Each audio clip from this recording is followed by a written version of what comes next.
అంతిమం అనేది మనం అందరం కూడా ఈ ప్రజాస్వామ్యంలో గుర్తించాలి. కాబట్టి తెలంగాణలో ఆ భిన్నమైన వాతావరణం వేరు. ఇవాళ వాళ్ళకి చాలా స్పష్టంగా అర్థమవుతా ఉన్నది. 2029లో 100% ఆంధ్రప్రదేశ్ లో జగన్మోహన్ రెడ్డి వస్తున్నటువంటి ఆ భయం వాళ్ళకి అక్కడ కలిగింది కాబట్టి తర్వాత జగన్ గింట మరొకసారి అక్కడ సీఎం అయితే ఇక్కడ మాకు పుట్టగతులు ఉన్నటువంటి కండిషన్స్ వచ్చిన తర్వాత ఈ రోజు వేరే రాష్ట్రాన్ని చూస్ చేసుకోవాలంటే కండిషన్స్ ని ఈ రోజు వాళ్ళు ఎంచుకున్నారు.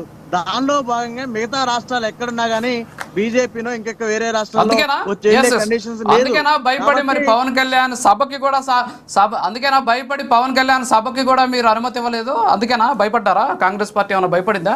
తెలంగాణలో పవన్ కళ్యాణ్ వచ్చేస్తే ఆంధ్రాను వదిలేసి వచ్చేస్తాడేమో, అక్కడ జగన్మోహన్ రెడ్డి అధికారంలోకి వస్తాడు, మరి ఇక్కడ ప్రత్యామ్నాయ శక్తికి ఎదిగితే మాకు ఓట్లు పోతాయని చెప్పేసి ఏమైనా భయపడ్డారా?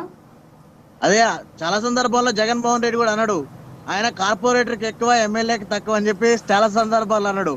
మేమే నవ్వుకున్నాం తెలంగాణ వాళ్ళం ఇట్లా మాట్లాడుతున్నాను. అంటే జగన్మోహన్ రెడ్డి మాట్లాడినా మీకు ప్రామాణికం అంటే అంటే జగన్మోహన్ రెడ్డి ఏం మాట్లాడితే వాటినేనా అవేనా మీ స్టాండర్డ్? ఒక్క నిమిషం, కాదు జగన్మోహన్ రెడ్డి మాటలనే మీరు స్టాండ్ గా తీసుకొని మాట్లాడతారా? మాట్లాడితే జగన్మోహన్ రెడ్డి అలా అన్నాడు, జగన్మోహన్ రెడ్డి ఇలా అన్నాడు, అంతేగాని మీకు ఒక పర్టికులర్ అభిప్రాయం ఉండదా? జగన్మోహన్ రెడ్డిని తీసుకొచ్చి ఇక్కడ మాట్లాడుతున్నారు, ఆయన ముఖ్యమంత్రి అవుతున్నారు అని చెప్పేసి ప్రజా తీర్పును కూడా మీరు పక్కన పెట్టేసి మీరే తీర్పిచ్చేసేటటువంటి పరిస్థితి. మరి దాన్ని ఎలా చూడాలి అసలు?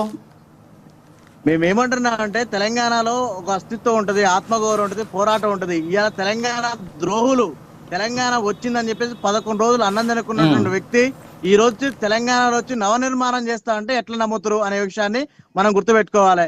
ఈ రోజు ఇంకొకటి ఏంటంటే చాలా ప్రత్యక్షంగా బీజేపీ వెనక ఉండి నడిపిస్తున్నది అనేది చాలా స్పష్టంగా క్లియర్ అవుతున్నది.